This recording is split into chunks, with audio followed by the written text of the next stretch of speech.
Hey, welcome to the Double Negative Podcast, a photography podcast by Will Malone, with your host, me, the titular Will Malone. In this episode, we're going to talk about getting tired or bored of your surroundings, making it harder to shoot photos, and what to do about it. But first, you can follow me on Instagram at Will Malone. You can follow my Polaroid Instagram account at Everyday Instant. A great way to support this podcast and or YouTube channel is to like this video, subscribe to the channel, subscribe to the Double Negative podcast feed. But the ultimate way to support this whole Double Negative project is to go to willmalone.com and buy a print for your wall. We have prints that have been created and featured in a plethora of these videos over time, and I would be honored if you purchase one for your wall or the wall of a loved one. Okay, now to the topic at hand. You're bored of where you live. You don't know what to take photos of because you've seen it all before. It's a place we've all gotten to where we're just bored of what's around us. Now, I've been to this place many times. However, I have managed to always kind of climb my way out of it. It took me a long time to get there too. I didn't just always think, okay, I'm bored of my surroundings. Here's how to shake myself out of it. I kind of had to figure out psychologically how to do it. And I'll give you an illustration before I fully lay it out, but this illustration will help it make more sense. And it happened recently. So this month I've been working at Art Warehouse, helping them out, just brushing the cobwebs off of, printing, framing, art installation, all that stuff. I've been going there every week and working. It's been fun to go into a time capsule and kind of live my old life because I worked there throughout all my 20s.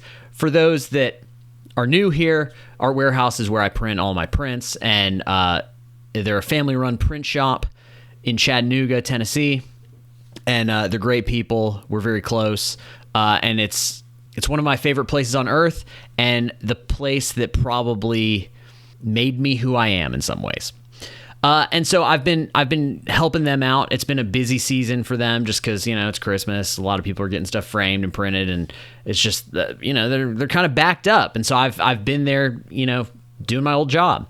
And just for context, I've spent a majority of my 20s there, and I've been going there pretty consistently since I was 19 years old. I'm in my 30s now, so it's been a while. And I would be there day in and day out. Well, recently a customer came in and they're like, hey, can I use your bathroom? And so he goes to the bathroom, comes out, and he's like, guys, that is the coolest bathroom I have ever seen. And I just laughed. I thought it was funny. I've been in that bathroom every day for like a decade. That bathroom is like so familiar to me. It's just the bathroom. I don't know. And for those of you that are watching the video, I will insert a photo of the bathroom right here.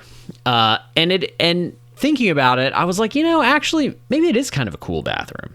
And so I started to look at that bathroom through that customer's eyes. He thought it was the coolest bathroom he'd ever seen. I thought it was, the same boring bathroom that I had been, using for years. But now I was able to appreciate it because it is cool. Very tall ceilings, covered in art. It's bright green. Stuff's painted everywhere. I mean, honestly, it's kind of the perfect bathroom for a place called Art Warehouse. And so that's probably the best, most recent example I can think of leaving my body and looking at things like a stranger. So we all have things in our lives. Everything we do is boring. Like everything we do is just like stuff we do every day. But maybe you had that friend that would come over to your house and think, oh man, their house is so awesome. Their house is so cool. I think, in fact, SNL had a skit with Ariana Grande where she goes to her best friend's house, and it's just so cool. I think at the end of the skit, it turns out her dad's a serial killer or something. It was pretty funny, but basically the idea is that we all had a friend. We would be excited to go to their house because it was just like so cool. Maybe they had Yoo-hoos there, and, my mom didn't keep Yoo-hoos at home, or maybe they had an N64 or something, and I didn't have an N64. I had like a knockoff version, it's stuff like that. But our friends would just think like, why do you care about this so much? Why is this so cool to you? That thing, that kind of experience we all have at some point goes the same for photography. I think that if we are to look at our lives as if we did not live in them, as if we were strangers, as if we were our best friend instead of who we are, if we're to look at things in our lives, maybe we would actually realize, oh no, there's a lot interesting stuff here. But it takes an exercise of self-awareness. It takes being able to kind of look outside of yourself, which, is a hard kind of psychological thing for many of us. And I think that is truly the solution to get out of being bored of your surroundings, is to recognize the things that other people might find interesting. And through that, you will begin to find parts of your life interesting. I live in a town that I have photographed to death because I did the Small Town Photo Project. And the Small Town Photo Project was basically me going to growing small towns and shooting the really pretty parts of them and providing prints, large custom prints, whatever, to commercial clients like lawyers, banks, hotels, hospitals, that kind of thing. So that was kind of my whole premise to that project, was trying to take pieces of a small town that maybe a lot of people grew up in or were bored with and make them see it with fresh eyes. Well, through that experience, I ended up kind of getting bored of shooting photos of my town because I just did it all the time. And then my work was starting to not be as good through that. But basically, I was getting bored of shooting photos of my town because through trying to show people a new point of view of their own town, I ended up burning out myself on it. And so a lot of my photography work over the past year or two has been based around other places, not where I actually live. And I think that was good, but it's not maintainable from a regular photography practice perspective.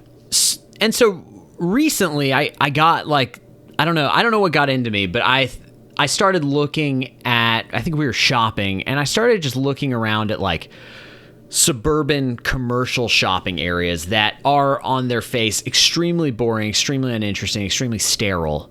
But we were out at night, and I was starting to realize like kind of how weird everything was, and there's just something struck me about it. So I started going out at night to these places that like aren't good photography places. Like they do not scream, you'll get good images here, take my picture. Like they don't scream that at all. They're kind of these in-between spaces. I think the word liminal is overused right now in the photography and art world.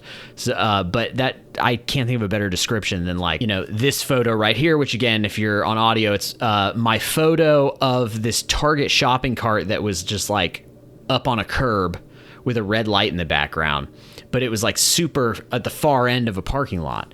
And it's just weird. I don't know. There's something odd about it.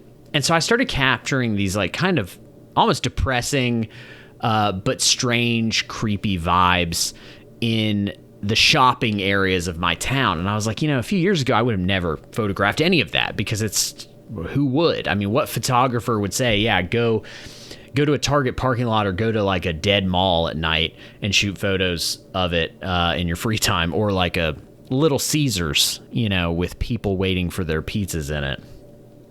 But there's something about it that just interested me, and it's stuff I've driven past all the time. But I was able to somehow see it with different eyes than my own. And I think that the key to really stop being bored with what we were shooting is to be able to like reset or recalibrate your eyes. Try to think about how other people may see your town, or how other people may see your living situation. And I think that that's what hangs a lot of people up on YouTube videos or social media, which is like, I don't really know what to share. The point is to not overthink it. Just share just share what's around you, because other people might find it interesting. You may not find it that interesting, but other people might. And so I think that it can be hard to maintain a sharing or a photographing of your own life if you're doing it without the understanding of other people's interests. So if you can see out like through other people's eyes what you look like or what your life looks like or what your town looks like, I think that could get you inspired and motivated to shoot photos of the stuff around you. Because, I mean, traveling costs a lot of money. I like traveling. I like to road trip. I like to go all over America. That's my thing, is I like to travel the U.S. But the problem is that it just takes a lot of time and resources. I went to Policon in September, and that was a really fun trip where I got to drive from South Carolina to Texas. And of course, photography's easy when you go out somewhere like that. Everything's easy. It's easy to go to New York. I don't live in New York. So going to New York, everything's fresh. But it just costs a lot of money. And I think the key at getting better at photography is the regular practice of taking images. But if you only take images when you go on a trip twice a year, then you're not getting that practice in. And ultimately, it's going to be hard to improve or really develop your style or your eye or really like a deep understanding of some kind of subject matter. And I think that's the other thing too, is talking about subject matter. That's something we don't talk about much in the photography online world, is subject matter. I think that because everything is based around SEO, because everything is based around advertising, that most of the talk is around cameras and gear and all that kind of stuff.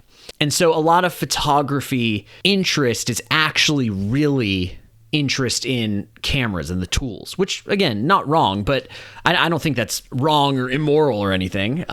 There's a lot of techie people that are interested in photography because photography is a combination of science and art. But I do think that the hobby of cameras and the hobby of photography can be two different things. I think being a photographer largely requires an interest in certain subject matter. And I think that being interested in cameras doesn't always fit in that mold.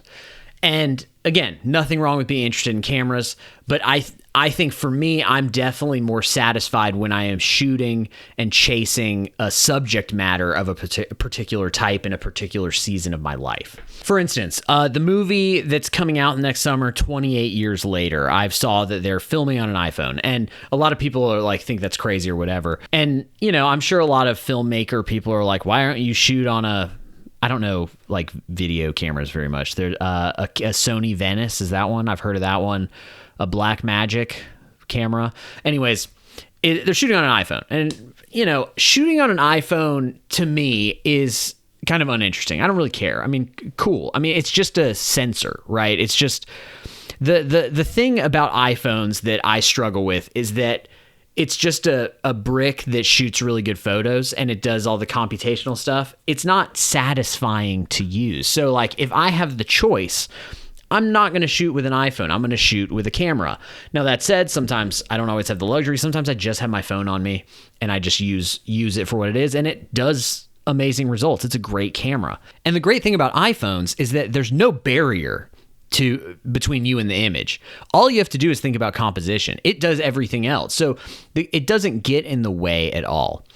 But again, I think that the vibe and feel for me personally of a camera is more interesting than an iPhone. So if I have the choice, I will use a camera. I think if I'm more passionate about the subject matter I'm shooting, if there's something I'm after, if I'm in a situation where I only have my phone and something is just screaming at me like this could be a really great image, then I don't really care what's in my hand. I don't really care if it's a phone or a camera. And I think that the 28 years later, shooting on an iPhone is that. Basically, I mean, they still put it in like the cage and have like a crazy lens on it and stuff, but it gets in the way less. Like it's still 100 times smaller than whatever filmmaking camera you would use on a movie like that. There's less to deal with. You're just focusing on the scene.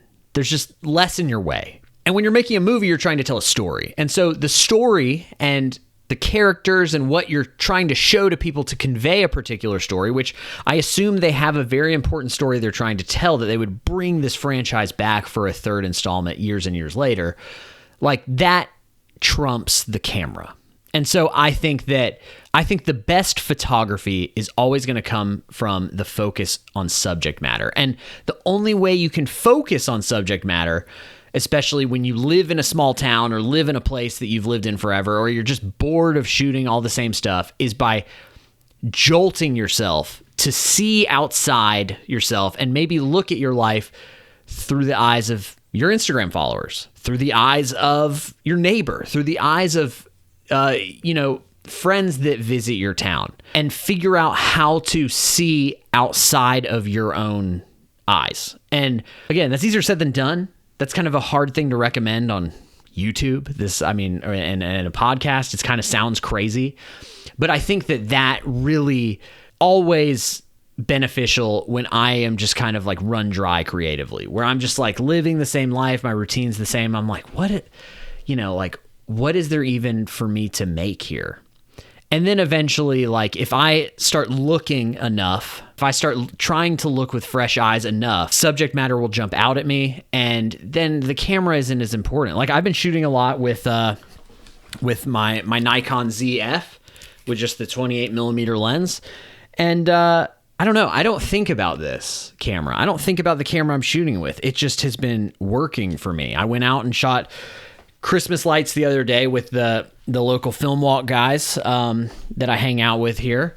And we just walked around, and I just kind of, I don't know, I was just loose. I just was messing around shooting Christmas lights with the ZF. It didn't really matter. I shot some Polaroid. I would have shot more, but Polaroid's kind of risky at night. It's got to be a very busy and well-lit scene for a Polaroid to work at night. So I just pulled out the ZF. And I really enjoyed shooting Christmas lights. Even though Christmas lights seem somewhat artificial, I was doing some double exposures and shutter dragging and that kind of thing that definitely brought them into a new dimension and helped me see differently. So that's another thing too. It's like not just going outside of yourself to see something with fresh eyes, but also maybe just going out and shooting it in a different way than you have in the past. Maybe use a different technique. Maybe drag your shutter. Maybe shoot double exposures. Maybe shoot different aperture, different lens.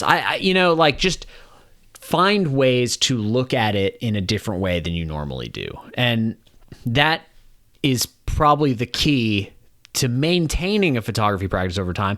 And then before you know it, maybe you find something you're fascinated with for years and years that you shoot over and over because you're interested in how it changes over time. So to wrap this up, look at your world like the Art Warehouse bathroom. It's a bathroom I've been into countless times. And it took many years and one customer coming out and saying that was the coolest bathroom they'd ever seen for me to actually notice that it is pretty interesting. And so I did one of my photos of the day this past week was a Polaroid of that bathroom. So I just think that it's a good thing to remind ourselves, especially when we get caught up in a routine. We're bored. We live in the same house for a long period of time. We don't have a ton of money to travel, to just really just like look at things differently and get interested in our daily lives. Because we're in these lives. We're in these meat suits. There's nothing we can do about it. And we have to, if we are dedicated to the practice of photography, we have to figure out ways to maintain not only the practice, but like our mental health around it. Thanks for watching and listening. Again, you can follow me on Instagram at Will Malone. Follow my Polaroid Instagram account at Everyday Instant. And I keep forgetting to plug my Substack, but I do write a blog that gets emailed out as a newsletter on Substack called the Double Negative Dispatch. I do it every week. This past week I missed the deadline just because this month has been nuts. I will get back on track with that this week. May even do 2. I don't know. We'll see. We'll have to see about that. We'll see if I can manage that. I always have them like kind of like ready to go. I've got 2 right here, like waiting to be written about. So writing is kind of my original love up there with photography. It goes photography, then writing, then video. So the video works better for 2024, but I really love to write. I think in a different multiverse, I would have probably become a writer, which is kind of good that I didn't in this particular universe, universe 616 or whatever. It's kind of good that I didn't become a writer because I'd probably be even more insane and way more poor than I am, because photography can actually be a a job that's a little easier to do. But I do love writing. So writing the Double Negative Dispatch is just a different way for my mind to work. And I can cover topics on there that I struggle to turn into like a good title and thumbnail on YouTube. So, go subscribe to me on Substack. It's really starting to build up. I've probably doubled my subscribership just in the past few months. So it's going. We're doing good. It's fun. It's just different. I don't know. More substantive than Threads or Instagram for sure. Alrighty. Well, thanks for watching. Thanks for listening. I really appreciate it. And I hope you enjoyed this week's video. Comes out Wednesday at noon. Doing a full canvas triptych installation, start to finish. So you'll get to see some of the stuff I do at our warehouse. You'll get to see me hang this print. So I think it'll be really cool. I appreciate all of you, and I will see you soon.